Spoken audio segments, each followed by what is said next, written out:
patuloy na lumalawak ang sektor ng negosyo sa Santiago City matapos umabot sa mahigit 7,500 ang bilang ng mga rehistradong negosyo. Yan ay ayon sa City Public Licensing and Information Office.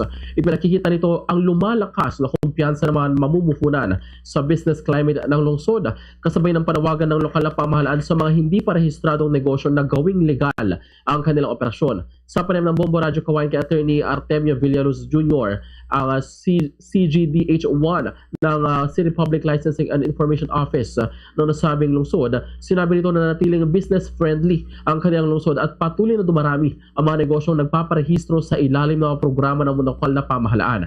Ayon sa kanya, bukas pa rin ang Business One-Stop Shop o BOSSS upang tumanggap ng mga aplikasyon at magbigay ng mabilis na serbisyo sa mga bagong aplikante at sa mga magre-renew ng kanilang business permits.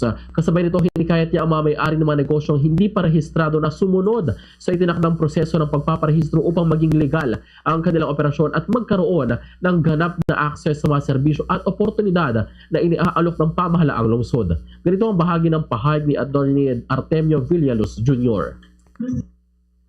Hinikayan po natin na yung mga hindi pa po nakapag-rehistro ay welcome po kayo as new businesses. Yung naman po nakapag-rehistro ng renewal ay patuloy pa rin po namin na natatanggapin ang inyong application upang hindi ho na lumaki ang mga penalties.